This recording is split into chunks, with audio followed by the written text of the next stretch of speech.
Hi, and welcome to another edition of Studio 411. I'm your host, Larry Dasilva. We always love to talk about kind of pop culture as well as history, and I think we've got a nice mix of the two today. We've got an author, actually a co-author, one of three authors who has done a marvelous book, a book about the American Bandstand regulars that you've waited over 50 years to read, believe it or not.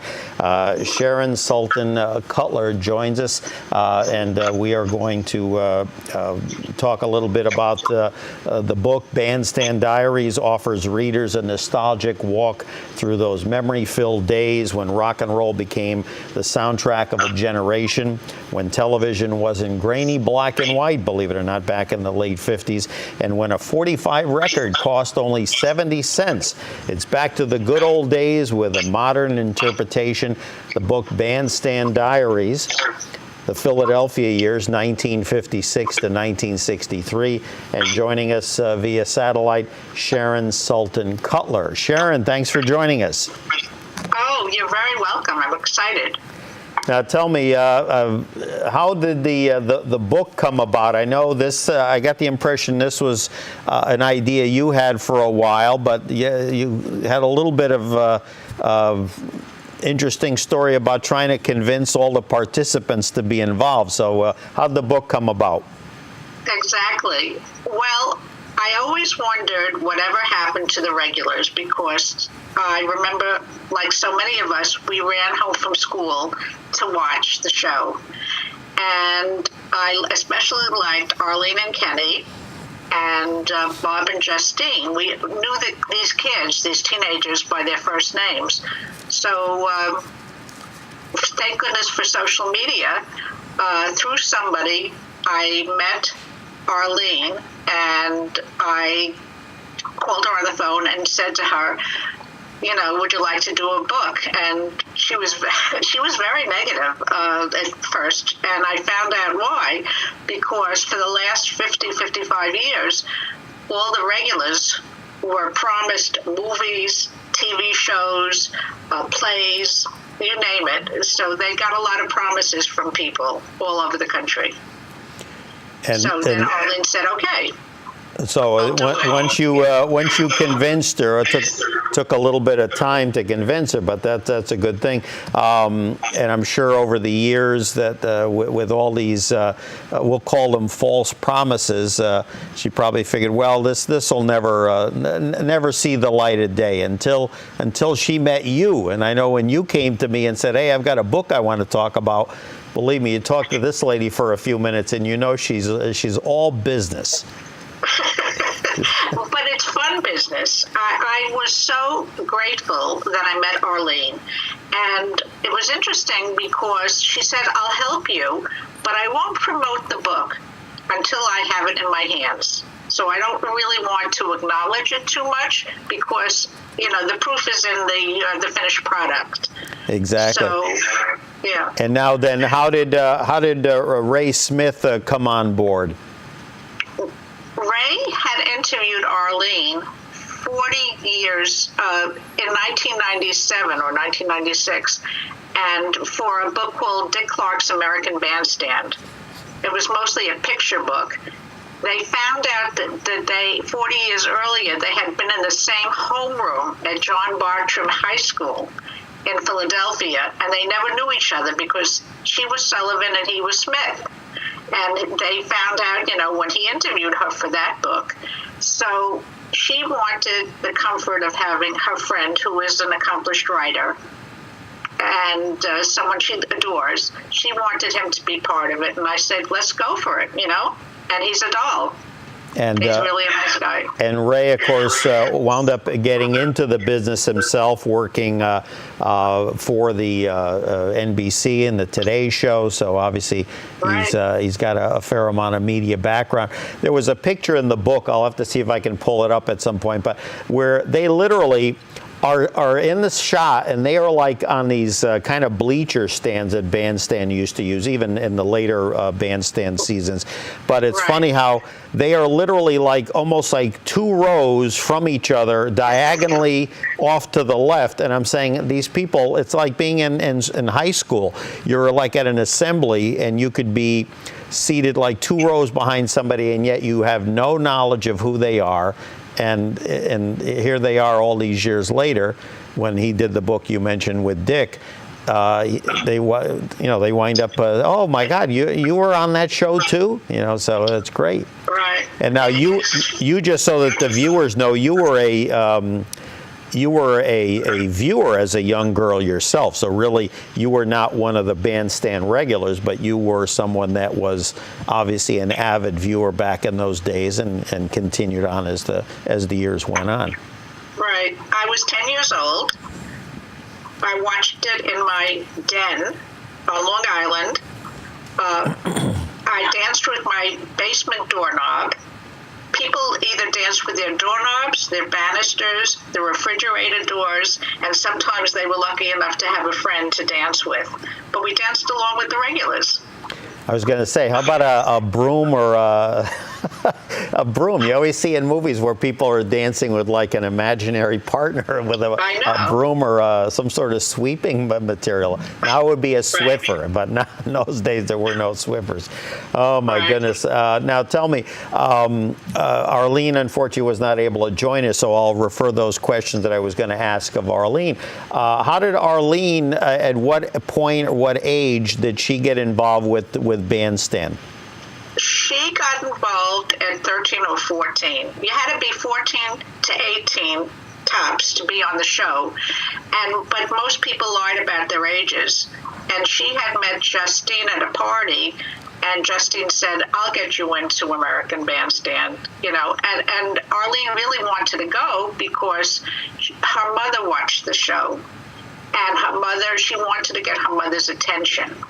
So she figured if she goes on the show, her mother will say, "Oh, look at my daughter." But her mother hardly ever commented on that. And, she stayed on the show, and she became a super popular person. And of course, in the case of Arlene Sullivan, one of the co-authors of this book, her partner that I assume she met on the show, maybe went to school with as well, Kenny Rossi. Matter of fact, we have a shot of her, Dick Clark, and Kenny. They're in what kind of car was that? There was some dance contest? Isetta, which is an Italian car that the trunk opened up. That's how you got in the car, in the trunk. So they won that in a dance contest. And actually, Kenny and Arlene look like brother and sister. If you look at them when they were young, they were such a handsome couple, but they definitely looked alike. There you go. Sharon Cutler joining us here for the hour on Studio 411, the book Bandstand Diaries, the Philadelphia years 1956 to 1963, published by Coney Island Press. And for more information, Bandstand Diaries, that's 2 Ds, bandstanddiaries.com. In the book, again, it's one of those books that I don't know, hopefully I'm explaining it correctly. Every time you look at it, you see something you missed the last time you looked at it. There's a lovely introduction in here to the book by well-known singer Bobby Rydell. And of course, he was a great example, I'm sure Sharon would agree, of how Dick Clark and Bandstand just catapulted so many artists, so many, as a matter of fact, that were from the Philadelphia area. Right, exactly. And exactly, yeah. And matter of fact, it was very nice. He wrote a great introduction. Absolutely. We were very honored. But you have the younger generation saying Bobby Rydell, who? They don't know who. They don't know how to relate to it, but I appreciate your comment about the different design elements. In the book. Sure, and absolutely. I wasn't around when the Civil War happened, but I mean, when you read about it, then you learn things. I mean, I know this to some people may seem like ancient history, but I mean, it's otherwise we wouldn't have any literature, wouldn't have any books, because we just can't deal with our little Twitters and whatever Facebook postings. This is terrific. The book that the American Bandstand regulars waited over 50 years to read. Now, as a viewer,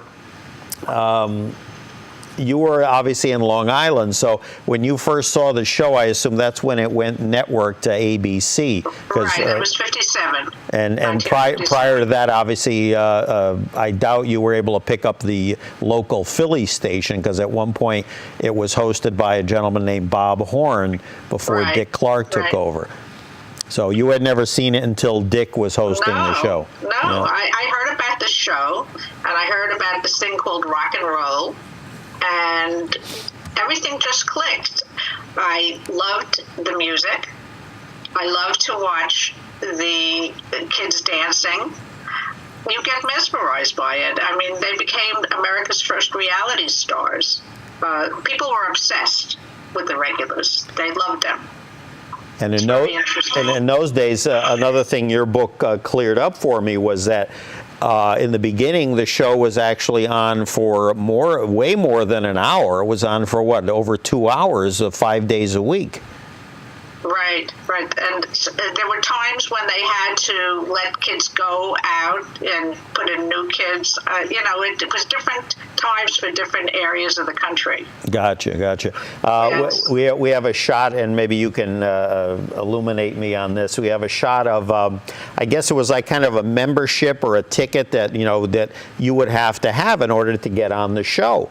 And, it was like signed by Dick Clark. I mean, it was almost like something like, this is back in the day of Mickey Mouse Club. Matter of fact, we have the shot up on the screen now. I mean, that must have been awesome. You probably were like, man, how can I get on this show myself? But right. I was a little too young, but they also had committee cards. And the committee was a group of, it ranged from 10, 20 kids that were favorites on the show, that got the most fan mail.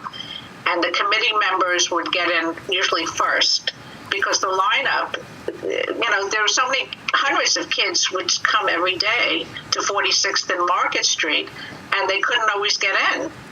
Most of them didn't get in, as a matter of fact. I mean, there were some photos. I don't think we have one of this, but I mean, where it looked like, it reminded me of the old days when Sinatra was outside the Paramount. I mean, there were lines, looked like it literally went around the block of people trying to get in. Now, there was a gentleman there, and I'll get his name in a minute, but there was one guy that owned a store nearby. He seemed to have some connections. Yeah, tell me a little bit about him. Pop singer, yeah. What was his connection? I mean, he owned a store, so he obviously was reaping the rewards of all these kids hanging around the neighborhood. Yes, but he has such good reputation, even to this day, that he was beloved, because the kids would go before the show if they got out of school in time. They would go before the show, and then after the show, they would go, and then the fans would congregate there too. So either inside the shop or outside the shop, everyone went to Pop Singers. And he also bought birthday cakes for the regulars. Oh, okay. He would bring over a birthday cake. But that was a big deal. He seemed like he had connections as far as getting people into the studio sometimes. It seemed like he was well entrenched with the, what was it, WFIL TV in Philadelphia? WFIL, yeah. I don't know if you know this, and I'm sure you watched the show. Again, I was too young to watch this version of Bandstand, and then Dick Clark back in the late 50s, early 60s had the Dick Clark Beach Nut Show. What did those letters stand for that were on those buttons? Do you know what that was? IFIC, and I used to know what it stood for. Yeah, I bet you Arlene would know. But I was going to ask her and Ray, had they joined us, did any of the regulars ever go up to New York to be on that show? Arlene went with Kenny and a few other kids, and they were mobbed. And I understand that they were either in a bus. I think it was a bus that they were in. And the kids, the fans, were so excited to see them that they almost turned the bus over. Wow. So, it was dangerous it was dangerous to be a regular. Yeah, because you were mobbed wherever you went. Like you said, and it's alluded to in the book. I mean, these kids were almost like the American Idol of their day, whereas for the time that they were there, and in the case of Arlene, I think she was there from 56 to like early 60, I believe. Ray was like 58 to 60.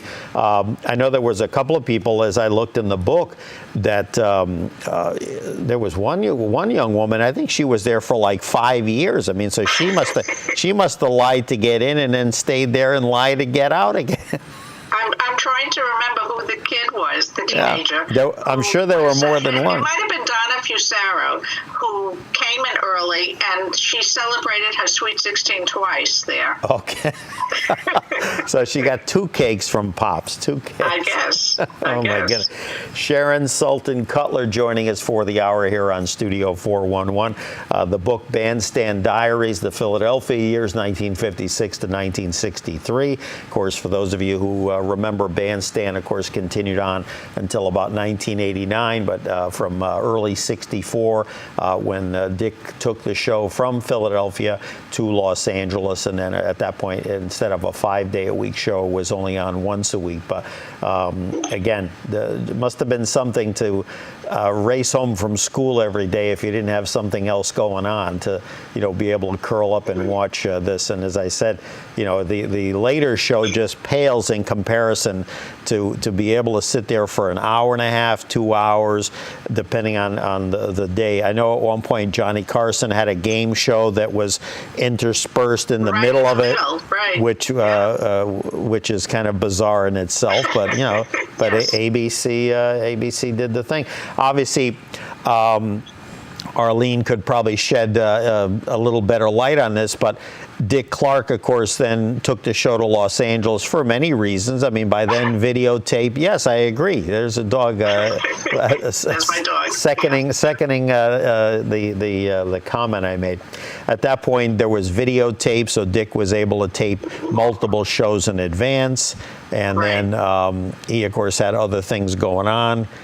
We've had some guests over the years like Donna Lauren, Mel Carter, Dodie Stevens, who were part of that Dick Clark caravan that he did. Right. And growing up, I used to be like, how could he travel all over the country when he's stuck in Philadelphia all the time? Well, by then, they were able to tape multiple shows, and I would have loved to have known from Arlene or Ray, they must have been just bringing in different groups of kids, sometimes for 3 or 4 shows a day in those later years, because he was videotaping by the early 60s. Right, they did Saturday shows, and the kids would come with a valise at that time, like a suitcase with changes of clothing, and then they'd go to the ladies' or men's room and change. But the show was most popular in the beginning, and I would say between 57 and 60, with Bob and Justine and Arlene and Kenny and Franny Giordano, Pat Military, Carol Scaldaferri, great bunch of kids. Now, you as a viewer in those days, once the show, got into 60, 61, I know by 62 it was cut back in terms of length. It was only on maybe for an hour at that point. What were some of the things that you saw that kind of made you think, well, the show, I still like watching it, but it's starting to change, and maybe not in a good way for you youngsters in those days? I think, I was 10 years old. Most of the age of the people who watched it was any place from 8 years old to, actually young married women watched the show. A lot of people watched the show. But I enjoyed it more in the 50s, in the late 50s. And then in the 60s, I watched it. But then about 62, 63, I personally lost interest in it. Yeah. How many years can you watch a show?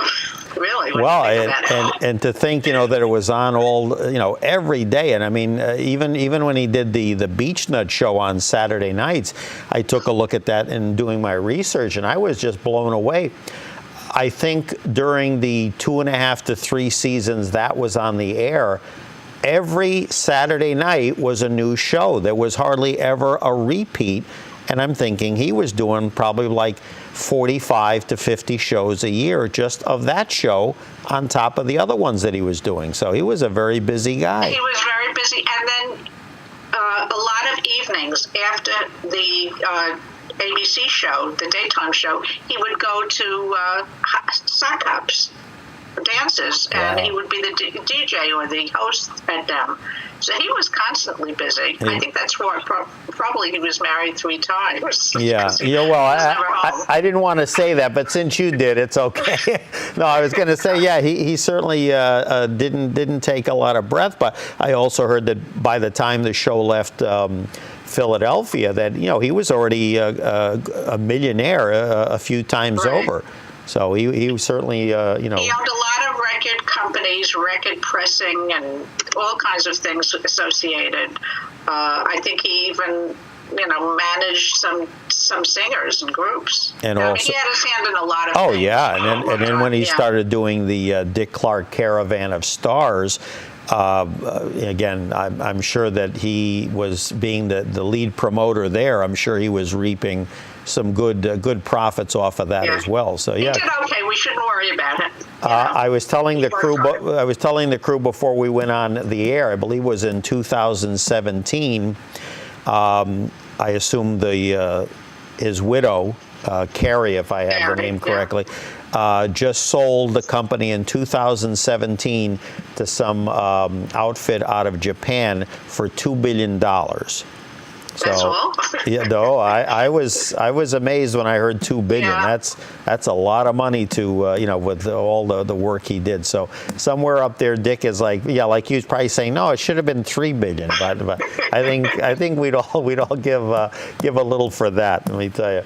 Bandstand Diaries, the book, the Philadelphia years 1956 to 1963. Sharon, Sultan, Cutler, along with co-authors Arlene Sullivan and Ray Smith. Sharon joining us here for the hour on Studio 411. Published by Coney Island Press, and for more information, bandstanddiaries.com. In the book, I wanted to read a quote by Sherry Register. Quote, American Bandstand was the baby boomers' generation's social network, our virtual community, the place where we enjoyed vicariously the companionship of dancers we could only watch on our TV screens. So, again, it really, I get a kick even going on social media just to watch some of the old clips. I mean, it really is, it's something to see, Absolutely. Absolutely. And did you notice the kids? There must have been a pretty strict dress code because the boys were all in jackets and ties. Absolutely. There was a strict dress code. Dick wanted to portray teenagers as respectable because up until that point, teenagers were lumped together with children, a very interesting demographic. All of a sudden, everyone started to realize that teenagers were a $7 billion a year industry. Who would buy records, chewing gum, whatever, Clearasil, Brill cream, all those things. So you had 20 million people watching the show, which is totally amazing compared to how many people watch the average show today.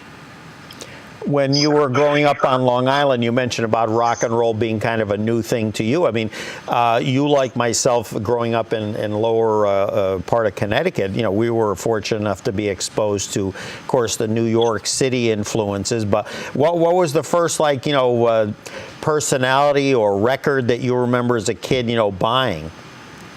I think, I loved Bobby Rydell, interestingly enough, and when I met him, I told him. I liked Volare, which is Bobby Rydell, but I also like Little Darling is my favorite record of all time. Oh, by the Diamonds, yes. The Diamonds, right, Dave Somerville. Yeah. I like and you don't have to move. I'm just going to tell our camera person, if you look on the right-hand corner of the screen, we have one very attentive viewer, Sharon's dog. That is not a stuffed animal. That is a dog who is very attentively looking at our interview. I didn't know you could see him. That's cute. So when they say the show has gone to the dogs, now you know why. But there he is right there. We can get a close-up of him. I'm glad I took him to the groomer yesterday. Oh yes, and he just commented he's very happy with that indeed. Oh my goodness, we have what's his name, by the way? Dexter. Dexter. Okay, so Ray couldn't join us, but filling in, Dexter is joining us today. Oh, my goodness. Another question, and again, this was meant for Ray originally. What was Dick Clark always doing on the phone? Did you notice that he was always on the phone when he would throw the thing? Right. He was incommunicado with the regulars for the most part. He was talking to the production room, talking about the next record or whatever. And then he had a microphone that he could just speak to the regulars, and you couldn't hear it on TV, but he would yell at them, Arlene, you're being a camera hog, go to the back, or Billy, go to the back, whatever, because everyone wanted to be seen on TV. So he ran a tight ship, even though we didn't necessarily see it there, huh? Right. One of the fans, was telling me recently that when he went to the show, a lot of people went to the show, they were so excited to be a part of it, even for one afternoon.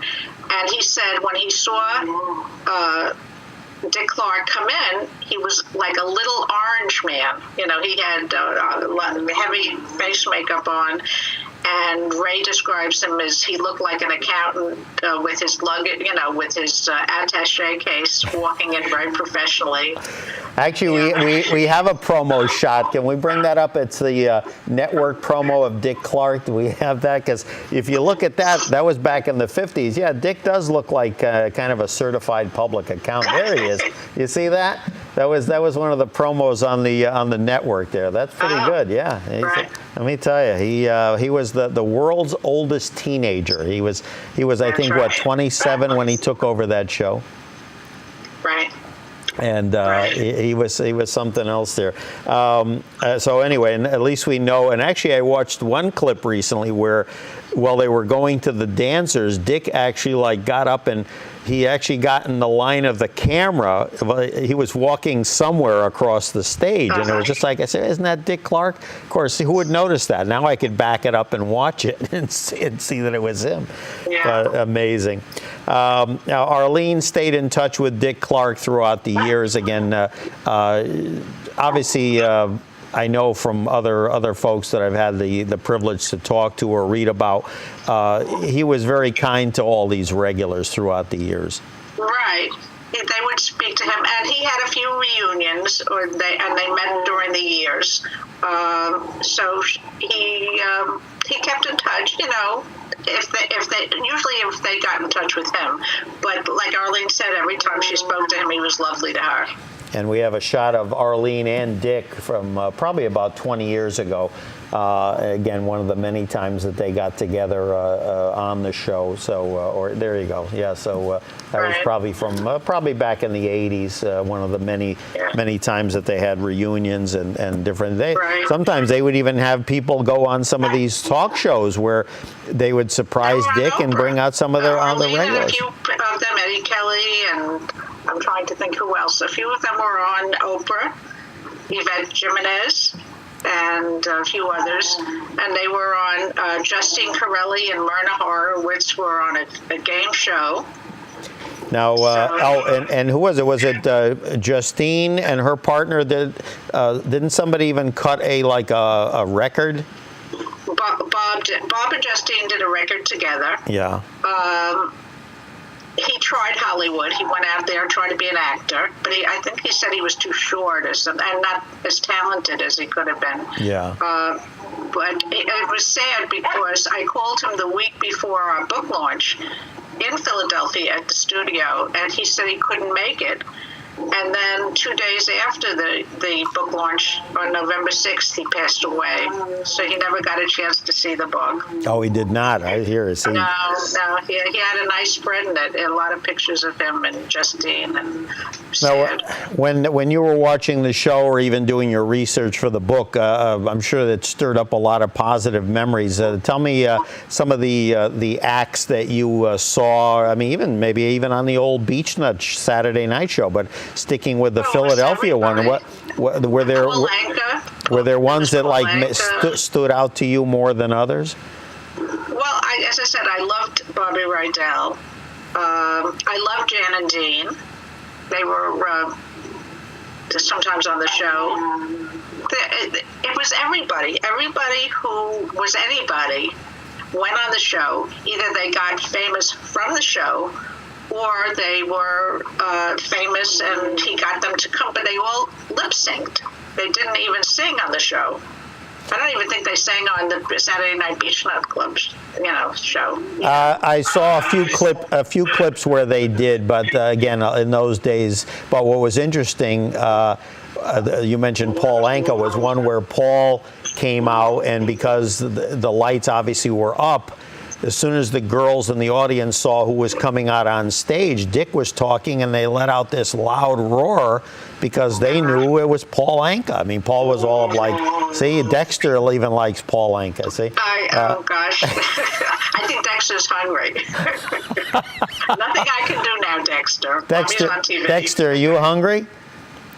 No, okay, he's not non-committal there. Yeah. But Eddie Cochran, he lip synced. I mean, there were so many that lately I just been on this kick of watching some of the old clips, and there's so many more that either were not preserved in those days. They only had a few kinescopes. They did kinescopes back in the day. Yeah. And someone was telling me, we don't know which collectors have the tapes, but if they do, they're very valuable. But it was expensive to get the kinescopes, these long, winding things, so they would retape a lot of different shows. And so consequently, and then they throw them out. So someone who has a tape now, his father, Ed Yates, was the director, and he said he found a kinescope in the garbage. He still has it. Yeah, Dexter's going to dig up a tape too. Yeah, see, he has one too. Oh gosh. Oh my goodness. His debut. Yeah. Yeah. After his mother gets through with him, maybe the last time we see Dexter. But Sharon Cutler joining us for the hour here on Studio 411. The book Bandstand Diaries, the Philadelphia years 1956 to 1963, published by Coney Island Press. For more information, bandstanddiaries.com. We'll read another quote here from someone, Peggy McNally, another Bandstand fan from back in the day. Quote, "I watched every day after school. We had the best dancers in Philly. I'd love to see who was dancing with whom and learn the latest dance steps. I can't imagine my teen years without Dick Clark and Bandstand." I mean, so for you, this must have been like a true labor of love. I mean, I think probably, as you see, Dexter said it was for him too. Yes. But as you got it more and more into this, I mean, did you just find yourself saying, "My goodness, you learned things you didn't even know about"? At first we had a 4-page questionnaire of questions and answers, and because I wasn't that sure of myself and how the regulars would be with me, and so but then I started to ad-lib, and it just flowed naturally. But the thing that really impressed me was that when we had the book launch in 2015, I had a few people who came up to me at this thing, Frank Brancaccio and Lou Salino, a few other people said to me very nicely, they said, "Sharon, you really made it happen." Other people have tried. And somehow, I don't know where I got the gumption from, but I'm very pleased with what's happened. Absolutely, Dexter seconds that, by the way. So we've got a couple of shots of some of the, I guess it would be like valuable memorabilia now, the yearbooks and different books that were probably sold back in the day. I mean that featured either Dick Clark or the Bandstand Kids. I mean, just a treasure trove. I mean, if anybody has any of those things, they've got to be worth a pretty penny at this point. Right. And yes, one band sent me her whole collection of yearbooks. They had yearbooks and stuff like that. It's amazing. And when we watched the show, we thought we knew what the teens looked like. But really, it was very blurry. That's when we had the rabbit ears on the TV sets, and you tried to turn them around to get the best, connection. But in looking at the tapes that you can see on YouTube today, they're very blurry. Yeah. Oh, yeah. I mean, I'm sure if they got them into the right hands, they might be able to clean them up a little bit. But like I'm sure Dick did in later years when he would do some of his, kind of retrospective episodes. But yeah, there's only so much you can clean up when it was not being filmed for preservation. Thank goodness those folks did that. And I didn't know anybody back in even the 60s that had that kind of equipment that they would aim at a television. But people are creative. Same thing with tape recorders. If it wasn't for a young kid taping a broadcast back in 1951, there wouldn't be a record of Bobby Thompson's home run. The only reason there is because a kid was taping the ball game, and then otherwise that whole call would have never been heard. So many of these people. One gentleman that I was very happy to see on there, and he appeared several times, who passed away back in 2017, Fats Domino. I just think, just a marvelous performer, and he was one that could do either lip sync or do live. I mean, it just was really great to see the kids gathered around the piano watching him play. Right. Chuck Berry, Jerry Lee Lewis. I mean, I'm trying to think, was there, I think he even spoke to Elvis on the phone one time. On the phone, right. On the phone. But other than that, I mean, can you think of anybody really big that you don't remember seeing on that Philly Bandstand? Well, the Beatles weren't on the show. Yeah, but I'm saying, that was later on. That was later on. Yeah, but during the Philadelphia years. Elvis wasn't on the show, and I'm trying to think. Most people were on the show. Yeah, I mean, because in those days, I mean, what a musical education you got. In those days, that was like the ultimate springboard, because as we talked earlier, you could do Sullivan, or you could do some of the other shows that were big, Perry Como, whatever. But to be on Bandstand, like you said, with 20 million viewers, didn't they do? I think it was in '62. I think it was like a 5-year anniversary. There was a photo that I saw of Dick standing around with some of the producers around this big birthday cake. And who was there?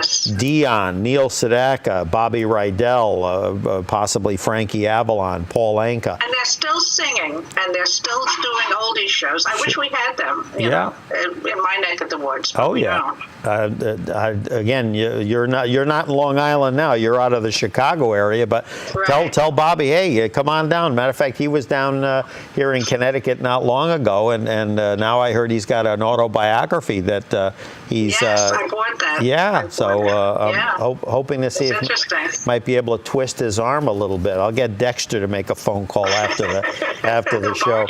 Yeah. Sharon Sultan Cutler joining us for the hour here on Studio 411. The book Bandstand Diaries, the Philadelphia years, 1956 to 1963, published by Coney Island Press. And for more information, bandstanddiaries.com. I was going to say a question too. I was hoping that Ray might know, but you obviously had a big hand in this too. How difficult was it to get a hold of the surviving regulars, or even some maybe that weren't considered regulars that you knew had been on the show for a long time? I mean, did social media help? It was hard. I mean, it took almost 3 years to produce the book. Yeah. As I said, the interviews got easier as I became more comfortable. And then, some people, their personalities just resonated. They were just so warm and great. Well, everyone was very nice. I shouldn't, but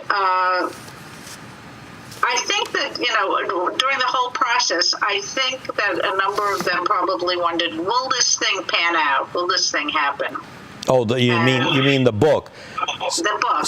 So really, there was quite a broad-based kind of almost mild cynicism that this whole project wasn't going to get off the ground. Right. There was, and there was someone who was doing a book before me, and he just got sick and passed away, and he was a darling to a lot of the regulars, and so when I came along, I was a nobody to them.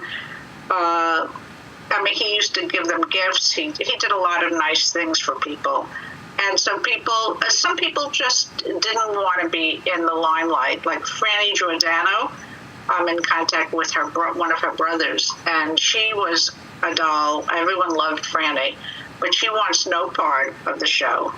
Oh, so really? You have to respect her. So I did, in fair use, I did some background information, and we had photographs that people sent to us. So she is in the book. And then we're working on a sequel. Okay, there you go. Again, obviously, I don't recall seeing the show, but on January 11th of 1964, which I thought was kind of odd that they actually went into the following year, but that was the last show before they went to Los Angeles. One thing that caught my eye reading the book was during that show, I think it was I Want to Hold Your Hand or She Loves You, they actually debuted the Beatles, one of their first records that broke big in the States. And I thought, wow, talk about a moment there where you kind of felt that they were turning the page. You know, the kids in Philly get to dance to this record. Obviously, we know what the Beatles became, and then there goes American Bandstand out to the coast. As you said, at that point, you weren't necessarily that active a viewer, but do you remember seeing that final episode, or what were your thoughts when you heard that they were moving? I read about it. Actually, we interviewed somebody who was at the last show, and she said her father came backstage. A bunch of the regulars watched a repeat, a taping that had just happened. And she said when we went to the parking lot, everyone had tears in their eyes because this was the end of an era. It was very sad for the people. It was very sad. And there'll never be a time like that again. Now, I know that the studios, the WFIL studio, at least where the show was filmed, some years ago, 5-10 years, perhaps longer, there was a commemoration made where now there's a plaque outside of that studio. So that's been designated kind of a historical landmark in Philadelphia. Right. Yeah. No, I mean, we had the book launch at the original studio. And I had not, I think I was to Philadelphia once before. So, of course, we did a TV show before on the news, and then we went over to the studio. And they had lots and lots of fans there. And there was a strike, a transit strike. So I don't even know how people got to the event. But it was wonderful. The fans who came in, and some people came in from around the country, they were so happy. They used the book as an autograph book, like we did in high school. They would go up to a regular, and even the regulars went up to the other regulars, and they had the people sign the book. So one day they'll be valuable, those books. Absolutely. Believe it or not, Bandstand, some little known facts that, again, they're just one of many, many pages that I found fascinating. When American Bandstand debuted on ABC, the show had no sponsors, which that's I've only heard of one or two other programs, and those were primarily on evening time that debuted, and that the station or the network actually was picking up the tab. So I'm sure that didn't last too long. And then Brill Cream and Clearasil and all the others that joined on board very quickly, just like with the Beach Nut show. That debuted. The first one or two didn't have a sponsor either. Matter of fact, here it is right here. The acne medicine Clearasil was one of the first sponsors that they had on the show. It made sense because the kids had pimples then. Amazing. Yeah. I just thought of somebody that I don't think was on the show. Buddy Holly was probably not on the show. That I could not tell you. Yeah. I forget what year he had the plane crash. 59. So yeah, but no, if I recall, I think Big Bopper was, Richie Valens, I believe was, or might have been the Beach Nut Saturday night show, but it was on with some connection to Dick Clark. Plus, too, again, a lot of that in those days, being in Philadelphia, granted it was a train ride from New York, but some people perhaps didn't want to make the commute all the way down there just for like a one-time thing. Obviously, a lot of the Philadelphia boys did, as you said, Fabian, Frankie Avalon. I mean, these people, some of them logged huge numbers of appearances over the years on those programs. Right, Freddie Boom Boom Cannon. Cannon, yeah. They used to always always be called by Dick. Last minute, when someone canceled, they would call the Philadelphia guys to come. And I think Freddie Cannon was the most, he had the most repeat performances, over 100 and something. He was the go-to guys, huh? Yeah. Bobby Rydell, too, you know. One note I wanted to bring up, and not necessarily on a down note, but just to kind of, give a kind of a balanced take on this thing. We have a shot of a newspaper article that came out, and I wasn't sure, so I wanted to clarify with you. Apparently back in the day, obviously in Philadelphia, if you look at the kinescopes, again, there were really no minorities in the audience, and apparently there was some confusion as to, well, did that kind of come to a halt during the Philadelphia days? Again, my research tells me that it wasn't until he went to California that then you started getting It was integrated, yes. Yeah. We have a wonderful article in the book that talks about it. And actually, it was the first time, or one of the first times, that Afro-American singers and musicians and groups were on TV shows as entertainment. So while a lot of the groups, the singers, were black, they weren't represented on the show. Absolutely, yeah, and again, somewhere I had read, that kind of occurred during the Philadelphia years, and again, I didn't see from what I read any evidence of that until he went out to Los Angeles, and again, obviously then the civil rights movement came about, whatever. But again, just the number of people that Latino, African American that appeared on any of the Dick Clark shows, my God, I mean, you had volumes of just marvelous. Chuck Berry. I mean, you name it. Lloyd Price. I mean, you just on and on and on. That Little Richard. Little Richard. I can remember a little bit later, late '60s. One time, Little Richard, he did a song.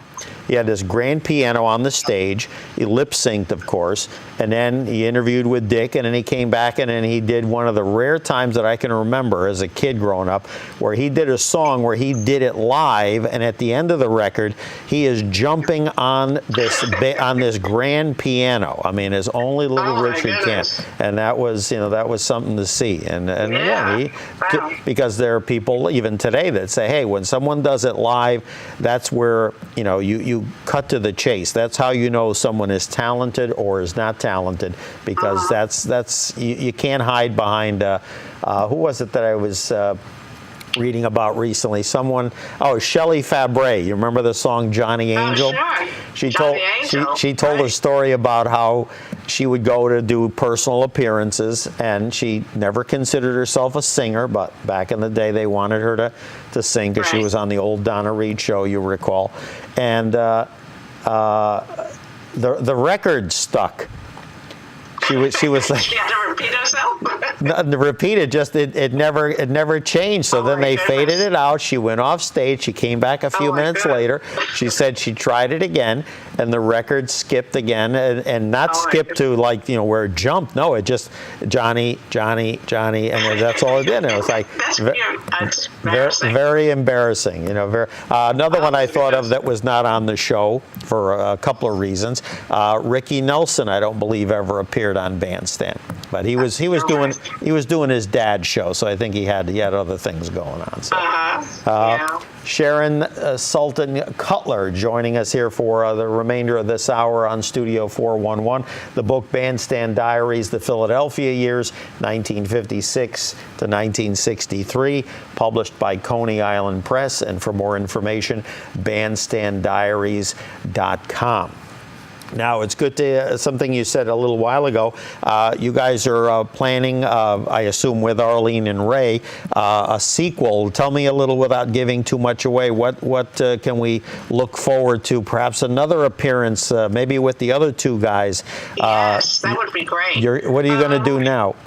We're going to do. The book will be the same size, which is an oversized coffee table book. But so much has happened since the first book. We found more regulars. So there's more regulars who will have their interviews in there. Unfortunately, a few people passed, so they'll be in the tribute section. And then we have wonderful, wonderful fans. We have a cult of fans who just, they absolutely love Bandstand. And they kept pictures. They have photographs. And one woman has been, Connie Sambor, has been sending me the last few days from Minnesota, probably about 20, 25 pictures that I never saw. Letters she kept. She kept all the letters. I think she had 91 letters from all the regulars. And she has them cataloged and everything. So there's going to be a lot of never-before-seen or rare photos in the book. We'll have the book launch party, which will show the regulars as they are today. We'll have updates on the regulars. We'll have some other chapters. We're working on it now. And it's interesting. I'm trying to find, while you were speaking, Dexter is voicing his opinion there. But I know there was one, a guy named Joe Wissert. Now, most people wouldn't know who Joe Wissert is. I said, why do I know that name? And of course, because I'm a fountain of useless trivia. Joe Wissert, who appeared on the Bandstand from 57 to 1958, later became a well-known producer, record producer, with credits such as Earth, Wind and Fire, Helen Reddy, The Righteous Brothers, Jay Giles, Gordon Lightfoot, Boz Scaggs, and the band I remember him producing, the Turtles. So here's a guy that must have been paying very good attention to what was going on set, because he was a very good music producer in his adult years. And now, when do you hope to? Do you think it's going to take the same amount of time now that you kind of have your feet wet? You think the book will come out in a shorter span? Dexter says a year. I would say, He says 2 years. So it went up to 3 years. 3 years. Dexter, let me try. Let me see. Dexter, will the book be out by 2025? No, okay, so it'll be out before then. So. If he gets fed tonight, I don't think I'm feeding him. Oh my goodness! It should be It's going to be a smaller book, because I think we covered a lot of stuff, in the present book. But it'll be a nice supplement. You have to promise me. You have to put Dexter's picture somewhere in the book. And then you have to exactly dedicate the book and say, instead of where's Waldo, where's Dexter? And then I want credit as coming. I want credit as coming up for that idea. So here we go. All right. Well, we'd like to thank not only Dexter but his mom, Sharon Sultan Cutler, co-author of Bandstand Diaries, the Philadelphia years 1956 to 1963, published by Coney Island Press. For more information, bandstanddiaries.com. Well, the two of you have been lovely, and we've enjoyed having you with us. And Sharon, you hang in there with us, and then as soon as we're done, Dexter, I promise there'll be an extra piece of kibble in your bowl tonight. Oh, so boy. He's going to get his tonight. Very good. And we look forward to having you back on. Hopefully Arlene and Ray can join us in the future. Thank you. And we'll, thank you so much. Our pleasure. You hang in there with us. And we thank you for joining us here on Studio 411. Larry Dasilva, your host. We hope you've enjoyed the program. Take care.